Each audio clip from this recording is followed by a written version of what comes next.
Bien, bonjour Jean-Bruno Méric, médecin psychiatre. Est-ce que vous pouvez vous présenter en quelques mots? Eh bien, je suis docteur en médecine, spécialiste en psychiatrie, installé depuis 1984 en cabinet libéral à Sisteron, dans les Alpes-de-Haute-Provence. Et je suis aussi membre élu de l'Association française de psychiatrie. Je siège donc régulièrement à Paris pour cette association. J'organise des séminaires, plutôt des rencontres interdisciplinaires régionales avec mes collègues de la région PACA. Je siège aussi à la chambre disciplinaire de première instance au conseil régional de l'ordre des médecins. Pouvez-vous nous donner un peu plus d'informations concernant finalement le devenir de la médecine conventionnelle généraliste en France dans les années à venir?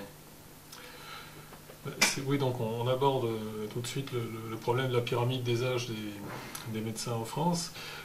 C'est la pyramide des âges des cotisants, des médecins cotisants à la Caisse autonome de retraite des médecins français, et qui montre une pyramide très curieuse, puisque c'est une pyramide qui est normale dans sa partie supérieure, qui s'inverse dans sa partie inférieure, dans les 2 tiers inférieurs, même, et qui montre, pour faire simple et pour faire court, que le nombre des médecins en France, des médecins libéraux, qui est actuellement de 126 000, va chuter de façon drastique dans les années à venir pour tomber, si on se limite à une prospective sur l'année 2025, à 40 000 médecins environ. Voilà.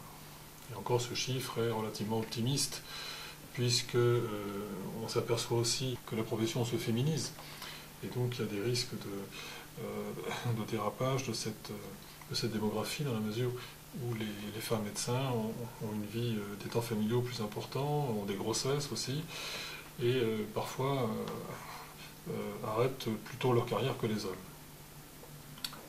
Pyramide même optimiste, malgré les chiffres dramatiques que j'évoque, puisque déjà on a vu l'an dernier, on a vu 900 médecins en France libéraux qui ont dévissé carrément leur plaque. Et autre chose aussi que nous connaissons bien à l'ordre des médecins, c'est que récemment, en 2011, 8 jeunes thésés sur 10 ne se sont pas installés en libéral, c'est-à-dire qu'ils cherchent avant tout des postes salariés. Donc on arrivera en 2025 à un maximum de 40 000 médecins, jusqu'à une limite d'âge de 65 ans, puisque vous savez que l'âge de la retraite pour les médecins libéraux est à 65 ans. Donc on va passer de 126 000 à 40 000 médecins environ, peut-être moins encore, ce qui représente une coupe sombre dans les effectifs médicaux, les effectifs de médecins, de docteurs en médecine. C'est un sujet dont personne ne parle, parce que ça constitue un véritable consensus de droite-gauche. On n'a absolument pas parlé pendant la campagne présidentielle. Je crois que tout le monde est d'accord, la gauche comme la droite. Tout le monde est d'accord surtout pour ne pas en parler, pour ne pas effrayer les gens, et en sachant que toute la gente politique en France sait et espère finalement qu'à travers cette chute massive de la démographie médicale, qui est liée, comme vous le savez, au numerus clausus, va résoudre 2 problèmes à la fois. Le premier problème étant le trou de la sécurité sociale, qui en 2025 ne sera plus qu'un lointain souvenir, puisqu'avec 40 000 médecins, effectivement, les dépenses médicales vont chuter de façon mathématique. Ça va résoudre un deuxième problème actuel, que vous connaissez tous, que vous connaissez bien, c'est le problème des retraites, puisque l'espérance de vie des Français ne pourra pas se maintenir au niveau actuel avec une raréfaction telle de la profession médicale. Donc le nombre d'années qui seront servies par les caisses de retraite va diminuer, donc va résoudre aussi le problème des retraites en France. Voilà, donc grosso modo, ce qui nous attend dans un avenir relativement proche, parce que nous sommes en 2012 et 2025, c'est pas si loin que ça. Quelles sont les alternatives à cette situation que vous venez d'évoquer sur cette fameuse désertification de la médecine conventionnelle en France? Alors désertification, oui, effectivement c'est le mot qui convient, puisqu'il ne s'agit plus simplement de désertification en zone rurale, mais il s'agit d'une désertification générale sur tout le territoire français. Donc effectivement c'est un véritable problème de santé publique qui va se poser rapidement dans les années à venir. La nature ayant horreur du vide, hein, il est fort probable, on peut avancer sans risque de se tromper, que les médecines douces vont devenir un recours naturel des Français pour pallier à cette raréfaction de praticiens. Voilà.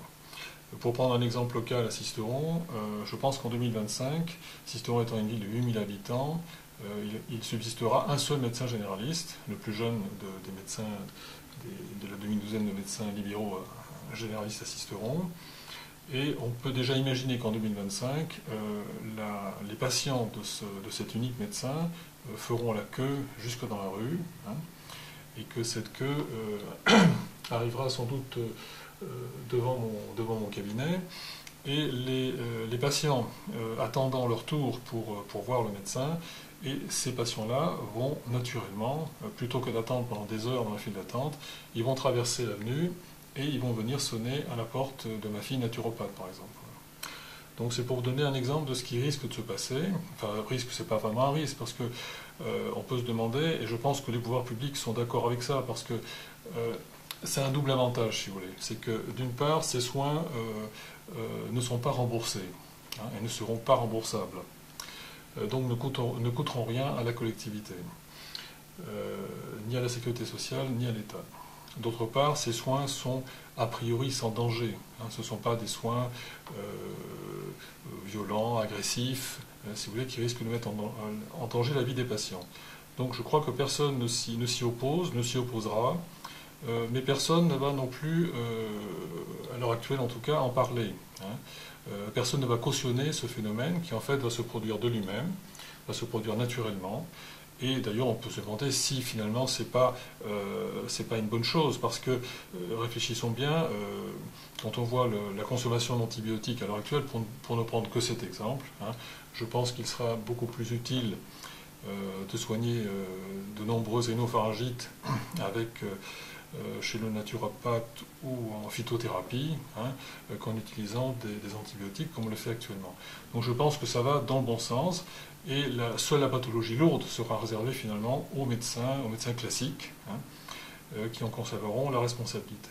À condition, et c'est là que ma formation ordinale intervient, à condition que les médecines douces, qui vont quand même occuper un champ considérable, c'est-à-dire qu'ils vont s'intéresser à 40 millions de Français, hein, ils vont prendre une importance quantitative très, très lourde, et je crois qu'il serait important que les médecines douces, les médecines dites parallèles, s'organisent, hein, sur le même mode que la profession médicale l'a fait depuis des centaines d'années aujourd'hui, et notamment sur un plan ordinal, parce que je crois indispensable. Et là, par exemple, la charte de l'Apsamed, qui est déjà un premier pas important, tout à fait intéressant, ne sera pas suffisant vu l'ampleur du phénomène qui va se produire. Voilà. Et je pense que les médecines douces, à ce moment-là, doivent vraiment s'organiser, un peu comme l'ordre des médecins à l'heure actuelle, peut-être sur un mode départemental aussi, régional et national, et aussi organiser une véritable chambre disciplinaire dont la fonction première sera évidemment, quels que soient les articles du futur code de déontologie des médecines douces, sera évidemment de chasser les charlatans. Hein, parce que vous savez très bien, comme moi, que de nombreux charlatans s'improvisent, hein, dans les médecines douces et cherchent à gagner de l'argent facilement avec des procédés qui sont tout à fait condamnables. Hein. Voilà, donc ça me paraît être essentiel si on veut que les médecines douces d'ailleurs soient inscrites au Code de la santé publique, hein, ce qui est absolument nécessaire. Ce qui, encore une fois, ne coûtera pas 1 euro ni à l'État ni aux caisses de sécurité sociale, hein, mais permettra de réglementer quand même une profession qui va prendre une ampleur tout à fait inhabituelle dans les années à venir, d'ici 2025.